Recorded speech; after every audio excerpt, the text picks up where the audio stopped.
Tribuners Borneo Orangutan Survival Foundation atau BOSF menyebut sebanyak 300 orang utan masih menunggu proses liaran ke habitat alaminya pada Senin 19 Agustus.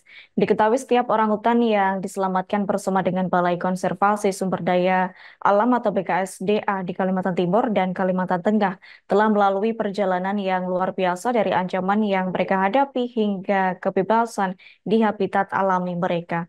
Adapun orang utan yang diselamatkan mendapatkan perawatan intensif dan belajar keterampilan dasar yang sangat penting untuk pemulihan dari trauma. Untuk informasi selengkapnya akan disampaikan langsung oleh rekan wartawan Tribun Kalteng. Pangkan, silakan untuk laporan lengkapnya.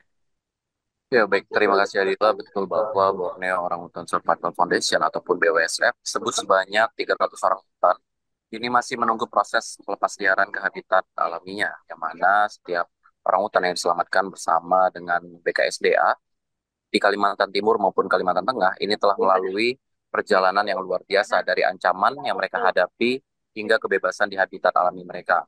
Orang hutan yang diselamatkan didapatkan perawatan intensif dan juga belajar keterampilan dasar sangat penting untuk pemulihan dari trauma. Yang mana proses rehabilitasi diawali dengan sekolah hutan, tempat mereka belajar memanjat, mencari makan, dan juga berinteraksi dengan sesama orang hutan, serta mempersiapkan diri untuk dapat hidup mandiri di alam liar.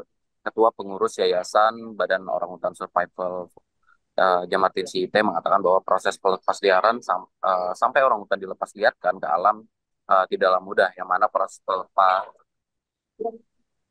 pelepasliaran ini membutuhkan waktu bertahun-tahun kerja keras serta dedikasi tanpa henti dari tim, yang mana menambahkan setiap langkah dari nursery hingga kanopi hutan membawa eh, BOSF ini semakin dekat pada tujuan akhir yang ini melihat orang hutan kembali ke habitat alami mereka, yang mana Jamartin juga mengatakan bahwa Hari Orang Hutan merupakan momen yang tepat untuk merenungkan perjalanan konservasi orang hutan yang mana dikerjakan dengan perjuangan yang cukup panjang, dan dirinya pun mengatakan bahwa setiap orang hutan yang berhasil dilepas liarkan ke habitatnya adalah hasil dari kerja keras dan juga dedikasi dari seluruh petugas BOSF di Kalimantan Tengah maupun Kalimantan Timur.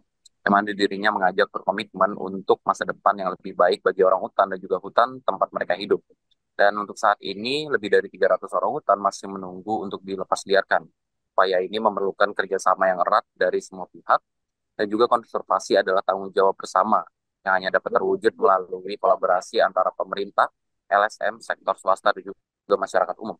Dengan kerjasama yang solid, maka dapat melindungi dan juga melestarikan hutan serta spesies yang ada di dalamnya.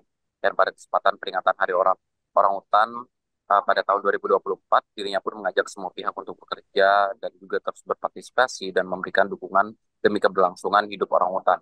Dan dirinya pun mengajak untuk merayakan Hari Orang Hutan dan berkomitmen untuk masa depan yang lebih baik bagi mereka dan hutan rumah yang mereka tinggali, serta agar orang hutan dapat tinggal di habitat alaminya tanpa terganggu ataupun tanpa menjadi korban dari hutan yang saat ini semakin gundul. Berikut Adila yang dapat saya sampaikan dari Kota Waringin Timur, kembali ke studio. Baik, terima kasih untuk informasi lengkapnya. Silakan bertugas kembali. Tribuners, Pertun kami telah menghimpun wawancara bersama Ketua Pengurus Yayasan Borneo Orangutan Survival, yakni Jamartin Sihite. Berikut untuk ketayangannya. Selamat Hari Orangutan. Kerja konservasi orangutan itu adalah kerja bersama, baik pemerintah, swasta maupun dengan masyarakat, dalam hal ini NGO seperti kami. Di daerah pekerjaan kami, di pusat rehabilitasi, perjalanan orangutan itu dimulai dari adanya interaksi negatif bersama pemangku kepentingan, sehingga mengharuskan kami baik NGO maupun pemerintah bekerja tanpa lelah untuk memastikan bahwa orangutan itu bisa mendapat perhatian dan kasih sayang untuk pulih dari trauma akibat interaksi negatif tadi. Setelah diselamatkan, maka orangutan itu akan memasuki pusat